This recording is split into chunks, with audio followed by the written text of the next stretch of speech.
மத்திய கிழக்கின் போர் பதற்றத்தால் பல மில்லியன் டாலர்களை ஒரே வாரத்தில் இழக்கும் இலங்கை. சஹ்ரானின் சட்டத்தரணிதான் இன்று நாட்டின் நீதி அமைச்சர். போட்டுடைத்த விமல் வீரவன்ச.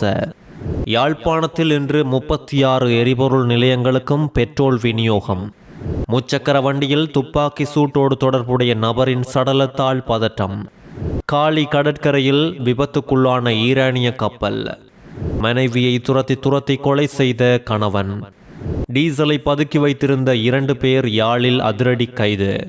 இஸ்ரேல் மீது அதிரடி ஏவுகணை தாக்குதல். பதுங்கு குழிகளில் தஞ்சமடையும் மக்கள். செய்திகளை உடனுக்குடனும் தொடர்ச்சியாகவும் தெரிந்து கொள்ள நியூஸ் ஃபர்ஸ்ட் அப்டேட் சேனலை சப்ஸ்கிரைப் செய்யுங்கள். யாழ்ப்பாண மாவட்டத்தில் எரிபொருள் நெருக்கடிக்கு மத்தியில் அனைத்து எரிபொருள் நிலையங்களிலும் மக்கள் வரிசைகளில் நிற்கும் நிலையில் நிலவும் எரிபொருள் நெருக்கடியை குறைக்க இன்று மாவட்டத்தில் உள்ள அனைத்து சிபட்கோ எரிபொருள் விற்பனை நிலையங்களுக்கும் பெட்ரோலை தடையின்றி விநியோகம் செய்ய நடவடிக்கை எடுக்கப்பட்டுள்ளது. இலங்கை பெட்ரோலிய கூட்டுத்தாபன தலைவர் திரு DS ராஜகருணாவுடன் யாழ் மாவட்ட அரச அதிபர் மருதலிங்கம் பிரதீபன் நேற்று நடத்திய அவசர தொலைபேசி உரையாடலை அடுத்து குறித்த தீர்மானம் எடுக்கப்பட்டுள்ளது.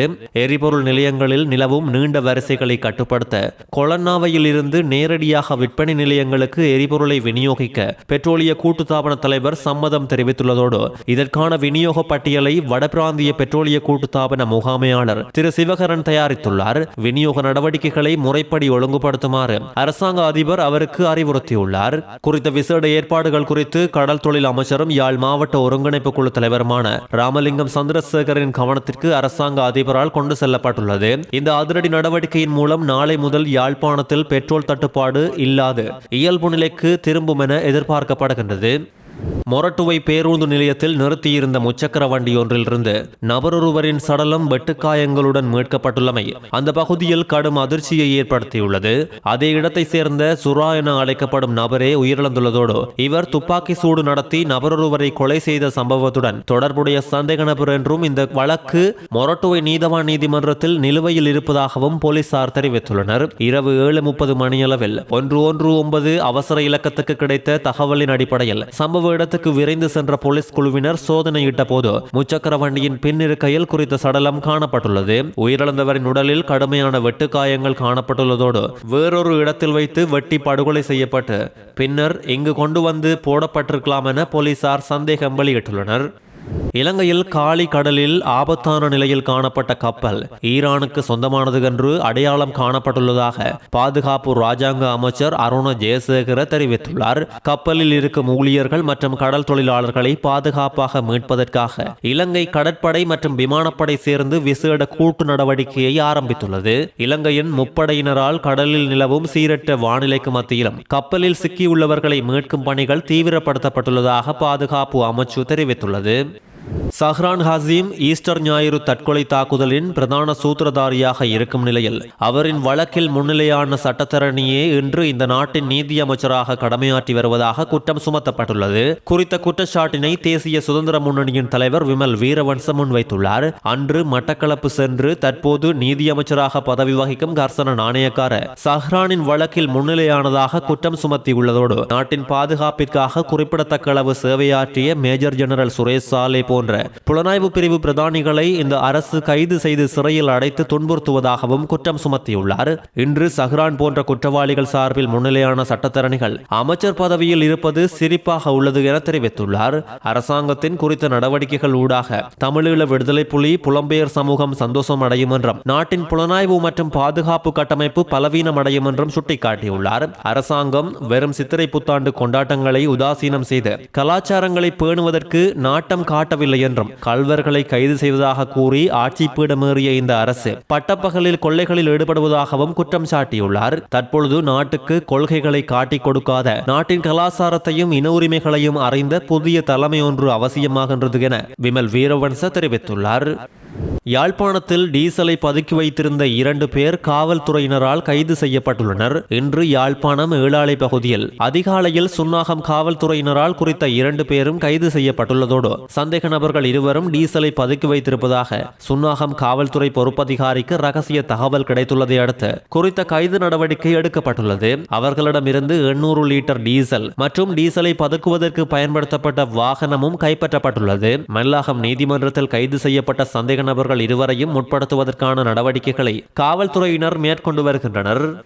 மத்திய கிழக்கு பிராந்தியத்தில் நிலவும் போர் பதற்றத்தால் இலங்கையின் சுற்றுலாத்துறையில் பெரிய தாக்கம் உண்டாகும் என்று சுற்றுலாத்துறை பிரதி அமைச்சர் ருவான் ரணசிங்க தெரிவித்துள்ளார். இலங்கைக்கு வருகை தரும் சுற்றுலா பயணிகளின் எண்ணிக்கை மார்ச் மாதத்தில் குறையும் என அவர் தெரிவித்துள்ளதோடு மத்திய கிழக்கு பிராந்தியம் வழியாகவே ஐரோப்பிய நாடுகளிலிருந்தும் ஏனைய நாடுகளிலிருந்தும் இலங்கைக்கு சுற்றுலா பயணிகள் வருவதாகவும் இப்பொழுது அந்த பிராந்தியத்தில் விமானங்கள் மற்றும் விமான நிலையங்கள் மூடப்படுவது நாட்டின் சுற்றுலாத்துறையில் கடும் தாக்கத்தை உண்டாக்கும் என்றும் பிரதி அமைச்சர் தெரிவித்துள்ளார். சுற்றுலாத்துறையில் இந்த தாக்கத்தால் வாரத்திற்கு 10 முதல் 12 மில்லியன் டாலர்கள் வரை நிதி இழப்பு உண்டாகும் என்றும் சுட்டிக்காட்டியுள்ளார்.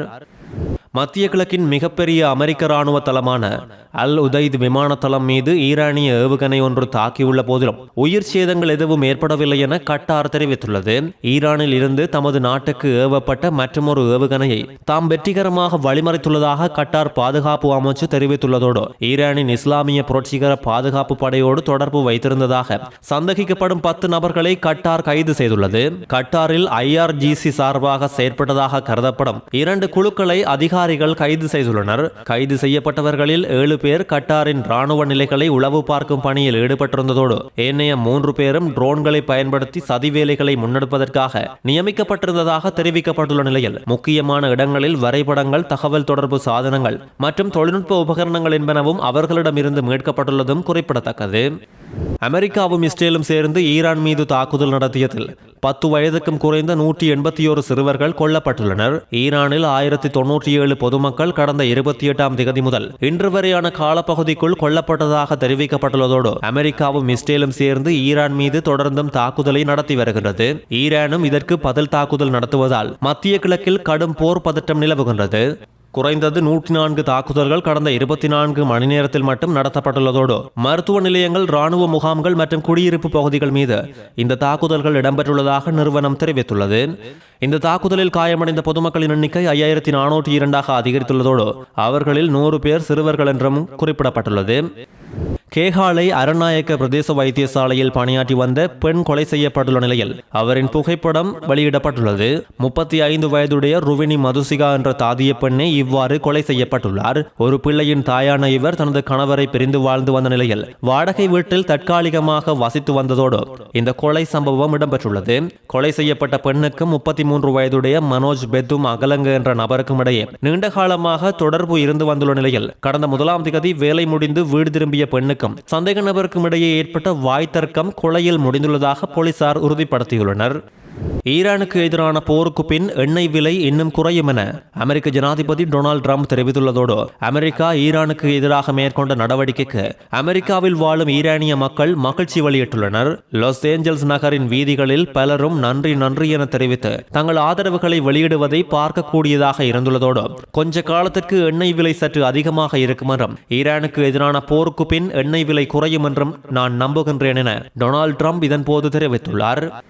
மத்திய கிழக்கில் யுத்தம் தீவிரமடைந்துள்ள நிலையில் இஸ்ரேலின் பல பகுதிகளை இலக்கு வைத்து ஈரான் பாரிய ஏவுகணை தாக்குதலை நடத்தியுள்ளது. இதனால் இஸ்ரேல் முழுவதும் பதற்றமான சூழல் நிலவுவதோடு மக்கள் பாதுகாப்பான இடங்களை நோக்கி நகர்கின்றனர். இஸ்ரேலியன் உள்நாட்டு பாதுகாப்பு பிரிவினர் விடுத்த அவசர எச்சரிக்கையை அடுத்து இஸ்ரேலியர்களின் தொலைபேசிகளுக்கு குறுஞ்செய்திகள் அனுப்பப்பட்டுள்ளதாகவும் நாட்டின் மத்திய மற்றும் வடக்கு பகுதிகள் உள்ளிட்ட பெரும்பாலான இடங்களில் மக்கள் பதுங்கு குழிகளுக்கு உடனடியாக செல்லுமாறும் அறிவுறுத்தப்பட்டுள்ளனர். நாட்டின் தெற்கு பகுதி வரை இந்த எச்சரிக்கை நீடிக்கப்பட்டுள்ளதோடு வெஸ்ட் பேங்க் பகுதியில் உள்ள ரமல்லா நகரில் தொடர்ச்சியான பலத்த வெடிசத்தங்கள் கேட்டுள்ளது. மது குடிப்பவர்கள் இருப்பதால் பொது இடங்களில் பாதுகாப்பற்றதாக உணர்ந்துள்ளதாக இலங்கையில் 71% பெண்கள் தெரிவித்துள்ளனர். மது மற்றும் போதைப் பொருள் தகவல் மையம் 2026 சர்வதேச மகளிர் தினத்தை முன்னிட்டு நடத்திய ஆய்வில் 25 மாவட்டங்களிலும் 15 வயதுக்கு மேற்பட்ட 1157 பெண்களிடமிருந்து பதில்கள் சேகரிக்கப்பட்டுள்ளது. பதிலளித்தவர்களில் 77% பேர் பேருந்து மற்றும் ரயில்கள் உட்பட பொது போக்குவரத்தில் மிகவும் பாதுகாப்பற்றதாக உணர்வதாக தெரிவித்துள்ளதோடு கணக்கெடுக்கப்பட்டவர்களில் பாதிக்கும் மேற்பட்டவர்கள் மது அருந்துபவர்களிடமிருந்து வாய்மொழி துன்புறுத்தலை அனுபவித்ததாக கூறியதோடு 48% பேர் தங்களை சங்கடப்படுத்தும் வகையில் பின்தொடர்ந்ததாக அல்லது உற்று பார்த்ததாக தெரிவித்துள்ளனர். பொது இடங்களில் துன்புறுத்தலை நியாயப்படுத்த மது ஒரு காரணமாக பயன்படுத்தப்படுவதாக பங்கேற்பாளர்களில் 66% பேர் தெரிவித்துள்ளதோடு பதிலளித்தவர்களில் 98% பேர் மது தொடர்பான துன்புறுத்தலில் இருந்து பெண்களை பாதுகாக்க அரசாங்கம் நடவடிக்கை எடுக்க வேண்டும் என வலியுறுத்தியுள்ளனர்.